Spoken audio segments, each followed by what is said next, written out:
We're going to be catching up on the horrible situation in Afghanistan in just a moment. But first up, let's catch up on the week in business with Sky News Business Editor Ross Greenwood. Ross, I can't get over this talk. We had a COVID recession last year, of course. We know we came out of that very, very rapidly.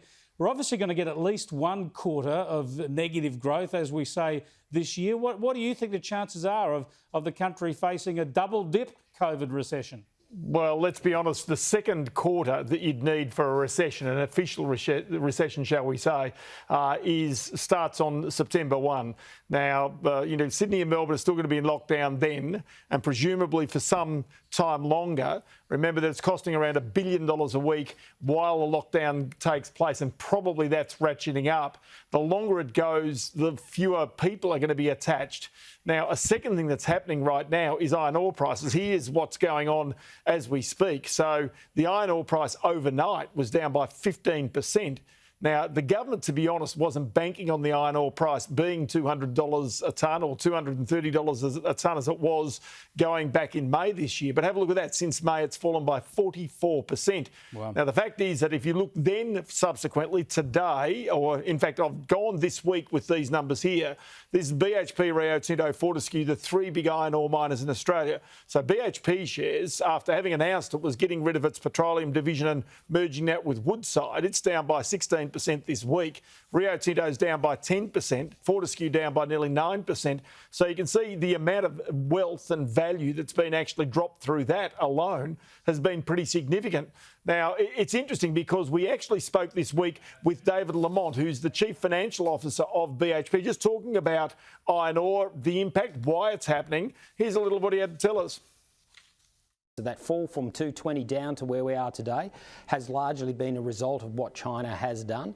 We need to remember that China is still 50% of the world's production of steel, and so it'll be an important component moving forward.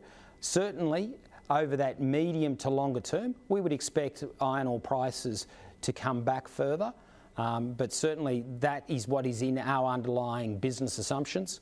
And we continue to focus, though, on how we optimise our position in the iron ore market. And we do that by continuous focus on cost reduction and optimising the assets that we have. Yeah, it's interesting. 70% of BHP's profits in the past financial year came from iron ore. But of course, if that's going down, then clearly Australia's economic fortunes. The timing is kind of delicious as well. Of course, China not necessarily being particularly friendly towards Australia and or our economy right now, Chris. Yeah, exactly. Now, our dollar's headed south as well. Is that a sign the rest of the world is thinking our economy is in strife? Yeah, well, a little bit. There's partly iron ore. There's a little bit of what's going on here economically. There's a little bit of what's happening in the United States where they're suggesting they might start tapering. They're, of course, open. So here's the Australian dollar. August 6th, it was 74.14 US cents. 2 weeks later, 71.3 US cents. You can see a giant fall there. Now, obviously, that is a bit of a buffer for some of those who are exporting.